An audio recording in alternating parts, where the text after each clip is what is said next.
People who are always smiling not only make their own lives more joyful, but what is more, they are more productive. People in their work and have a greater ability to live up to their responsibilities. They are more prepared to face difficulties and to find expedient solutions for them.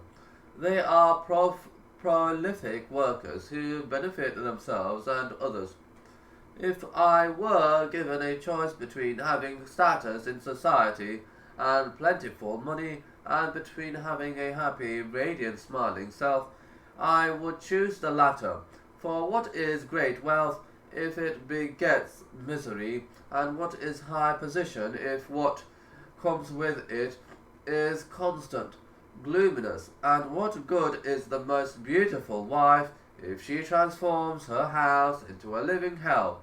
Much better than her, 1,000 times at least, as is a wife who has not reached such a pinnacle of beauty, but nonetheless has made her house a kind of paradise. Consider this imagery. In a sense, the rose is smiling, and so is the forest. The oceans, rivers, the sky, the stars, and birds are all smiling similarly. The human being, by his very nature, is a smiling entity. Were it not for those things that counteract this natural disposition, such as greed and selfishness, evils that contribute to his frowning, and such he is an anomaly and at odds with the natural harmony of all that surrounds him. Therefore, the person whose heart is sullied cannot see things as they truly are. Even every person sees the world through himself, through his actions, thoughts, and motives.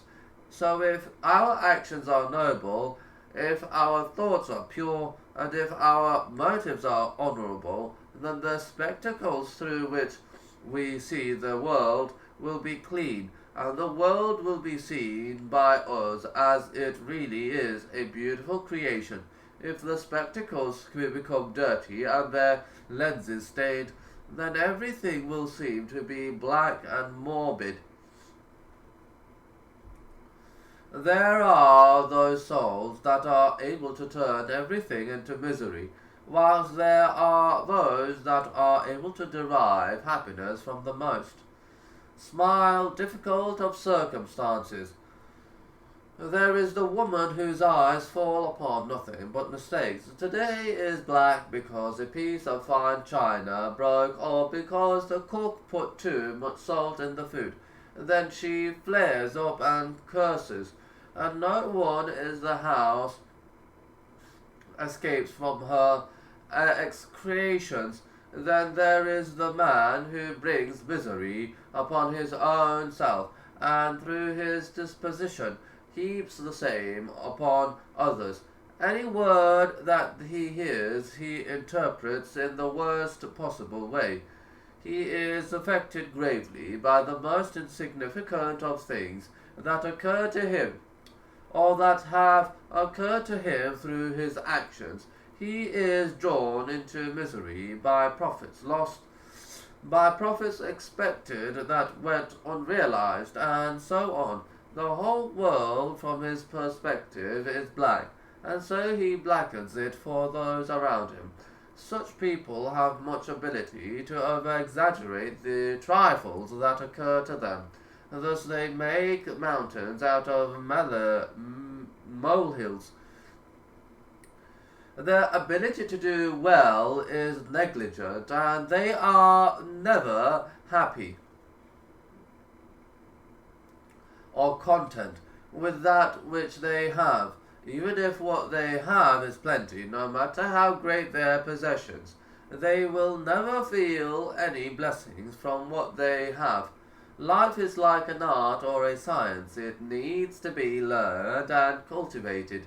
It is much better for a person to plant love in his life than to glorify money, using all his might to help it ease its way into his pocket or into his account. What is life when all its energies are exploited and used for the sole purpose of accumulating wealth? An existence where no energy is directed towards the cultivation of beauty, splendor, and love. Most people do not open their eyes to the beauty of life, but open them only to gold or silver. They pass by a lush and luxuriant garden, a beautiful bed of roses, a flowing river, or a group of singing birds. Yet they are unmoved by such scenes. All that moves them is the coming and going of money into or out of their pockets. Money is but a means to a happy life. They have reversed this fact, have sold their happy existence, and have made money to be an end in itself. Our body has been equipped with eyes to see beauty, yet we have trained them to look on nothing but money. Nothing causes the soul or the face to frown more often and with more intensity than despondency. If you want to be a smiling person, wage war with despondency and hopelessness. The door to opportunity is always open to you and to others, and so is the door to success. So indoctrinate your mind with hopes of prosperity in the future. If you believe that you are inconsequential and have been created for things of only minor importance, then your achievement in life will never surpass this initial goal. And if you believe that your calling in life is to achieve extraordinary feats, you will feel in you a determination that can destroy all kinds of barriers. This can be exemplified as follows. Whoever enters a 100 race will feel tired the moment he completes it, whereas anyone that enters a 400 race will not feel fatigue after passing the 100 or 200 mark. Therefore, the soul gives resolution and will power in proportion to your goal. Hence, you must identify your goal and let it be high and difficult to achieve, and never feel despondency as long as every day you are taking a new step in its direction. What blocks the soul, making it frown and placing it in a dark prison? Thus, the answer is despondency, hopelessness, seeing everything as being evil, searching for faults in others, and constantly speaking about the evilness of the world. Blessed is the one who has a teacher that helps him to develop his natural abilities and broaden his horizons. The best teacher is the one that instills kindness and generosity into his pupil, and teaches that the noblest of pursuits that one can strive for is to be a source of goodness to others. In accordance with one's abilities, the soul should be like the sun, radiating light and hope. The heart should be filled with tenderness, virtue, benevolence, and a genuine love for spreading goodness to all those that are connected to it. Smile. The smiling soul sees difficulties and loves to surmount them. When it sees problems, it smiles, reveling in the opportunity to solve, reveling in the opportunity to solve and overcome them. The frowning soul, when faced with a problem, magnifies it and belittles its own determination, while spending all its time justifying. It loves success in life, but is not willing to pay its price. On every path it sees a grinning lion. It waits only for gold to shower down upon it, or to chance upon some treasure in the ground.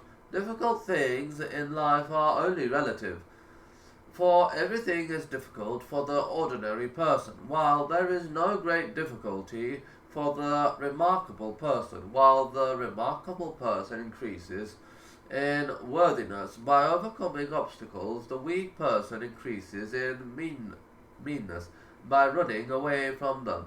Problems are comparable to a vicious dog. When it sees you scared or running away, it barks and follows in pursuit. However, when it sees your scorn, your lack of concern, and when you shine your eyes in its direction, it gives away and draws back.